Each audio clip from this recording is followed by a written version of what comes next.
Hello student, मैं आपकी teacher प्रेरणा सक्सेना। आज हम 4th क्लास की हिंदी का चैप्टर 16 यानी 16 पाठ पढ़ने जा रहे हैं, जिसका नाम है इंद्रधनुष। ठीक है ना। इस चैप्टर में हमें इंद्रधनुष के बारे में बताया गया है, जो वर्षा ऋतु जो होती है, बारिश होती है, उसके बाद में आसमान में बनने वाले इंद्रधनुष के बारे में बताया जाएगा इस चैप्टर में, जिसमें इंद्रधनुष कितना सुंदर, मनमोहक और प्यारा लगता है। पाठ पढ़ना शुरू करते हैं, तो आप अपनी किताब मेरे साथ साथ अपने सामने रख लीजिए, खोलकर, और पढ़ते चलिए, है ना। शुरू करें। नीला, पीला, लाल, बैंगनी, हरा, श्वेत और नारंगी, इन रंगों से रंगा हुआ मैं बना हुआ सतरंगी। मतलब जो इंद्रधनुष है वो कह रहा है, मैं नीला, पीला, लाल, बैंगनी, हरा, सफ़ेद और नारंगी रंग का एक सतरंगी 7 रंगों से बना हुआ हूँ। वर्षा ऋतु में जब मैदानों में तुम खेला करते और तुम्हारे सिर के ऊपर काले मेघ घुमड़ते। जब वर्षा ऋतु में मैदानों में जाकर तुम खेलते हो तो मैं तुम्हारे सिर के ऊपर आसमान में होता हूँ और काले मेघ उसमें ऊपर से घुमड़ते रहते हैं। उसमें ही मैं छिपा हुआ देता हूँ कभी दिखाई, नवमंडल पर रहती है मेरी वह आकृति छाई। जब काले मेघ, काले बादल छाए रहते हैं तो उन्हीं बादलों में मैं छिपा रहता हूँ और कभी कभी तुम्हें दिखाई देता हूँ। मेरी आकृति तुम्हें कभी कभी नवमंडल में दिखाई देती है। मेरे रंग रूप पर अब तुम अधिक नहीं ललचाओ, मैं बरसने वाला है, भागो अपने घर जाओ। इंद्रधनुष कहता है कि मेरे ये सुंदर से रंग पर तुम अब मत ललचाओ कि कितना सुंदर लग रहा है, इसे देखूं। पानी बरसने वाला है, बरसात शुरू होने वाली है, इसलिए आप अपने घर में जाओ। परी लोक का वासी हूँ मैं, मेघों के घर रहता हूँ, बतलाओ तो बच्चों मुझको कौन भला क्या कहता है। तो वो कहता है इंद्रधनुष कि मैं परी लोकों का वासी हूँ, मतलब परी लोक में रहने वाला हूँ और मेघों के घर में रहता हूँ। और बताओ बच्चों, तुम मुझे क्या कहकर पुकारते हो या कौन मुझे क्या कहता है। ठीक है, तो ये चैप्टर तो हो गया ख़त्म। अब अगला नेक्स्ट पेज पर अपन आते हैं, जिसमें आपको दिए हैं शब्द ज्ञान, है ना।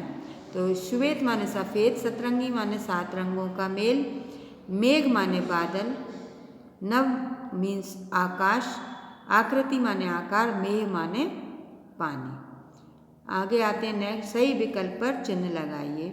तो पहला है, इंद्रधनुष में कितने रंग होते हैं। तो हम क्या बताएंगे, इंद्रधनुष में 7 रंग होते हैं, क्योंकि अभी हमने किताब पढ़ी है, कविता पढ़ी है, उसमें अपन को 7 रंग बताए गए हैं इंद्रधनुष के। तो 7 रंग इंद्रधनुष में होते हैं। नेक्स्ट है दूसरा, इंद्रधनुष कब दिखाई देता है। वर्षा ऋतु में, ग्रीष्म ऋतु में, शरद ऋतु में, या इनमें से कोई नहीं। तो इसमें हमने अभी कविता में पढ़ा था, उसके आधार पे वर्षा ऋतु में हमें इंद्रधनुष दिखाई देता है। कब बनता है, वर्षा ऋतु में। तीसरा है, इंद्रधनुष कहाँ रहता है। तो पहला दिया है परीलोक में, मेघों के घर में, या आ और बा दोनों में, इनमें से कोई नहीं। तो परी कहाँ रहता है इंद्रधनुष, मेघों के घर में, है ना। पाठ में पढ़ा था अपन ने, मेघों के घर में। इसमें ये गलत निशान लगा हुआ है, तो आप इसमें लगाइए दूसरे वाला, मेघों के घर में। इसके बाद कविता के आधार पर पंक्तियों को पूरा आप करिएगा। प्रश्न नंबर पे आते हैं, तीसरे पे, निम्नलिखित प्रश्नों के उत्तर दीजिए। तो उत्तर है, पहला प्रश्न है, इंद्रधनुष कितने रंगों से मिलकर बना है। तो अपन उत्तर लिख देंगे, इंद्रधनुष 7 रंगों से मिलकर बना है। दूसरा प्रश्न है, इंद्रधनुष कब दिखाई देता है।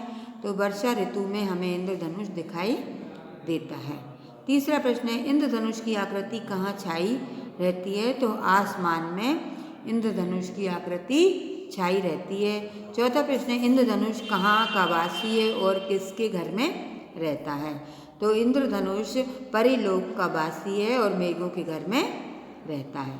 नेक्स्ट पेज पे आएंगे अपन, तो उसमें आपको ये व्याकरण बोध करना है। दिए गए अशुद्ध वाक्यों को शुद्ध करके लिखिए।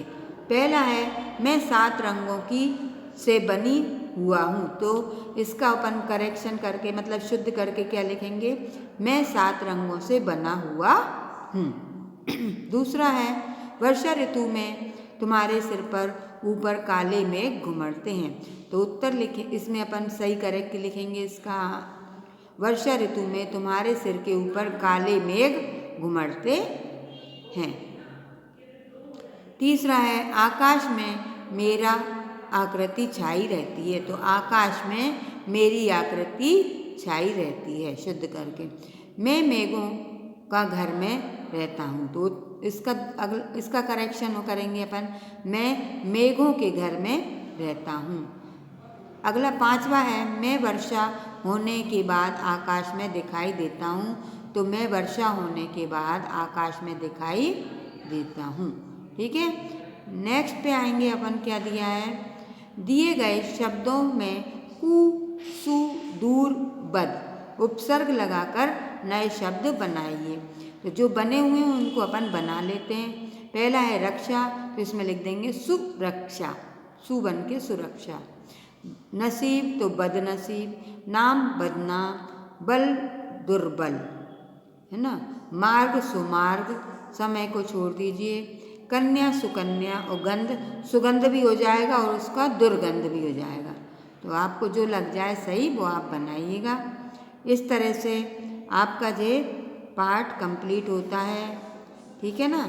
इंद्रधनुष में रचनात्मक कार्य के लिए जो दिए, इंद्रधनुष में 7 रंग होते हैं, उन 7 रंगों के नाम क्रम के अनुसार लिखिए। तो कविता में जो दिए थे ना, अपन ने पहले पढ़े थे, उस अनुसार अगर आप लिखना चाहें तो लिख सकते हैं। ठीक है ना। इस चैप्टर को अपन यहीं पर ख़त्म करते हैं और आप इसको अपनी कॉपी में नोट डाउन कीजिएगा। नेक्स्ट चैप्टर में नेक्स्ट पार्ट के साथ फिर मिलेंगे। तब तक के लिए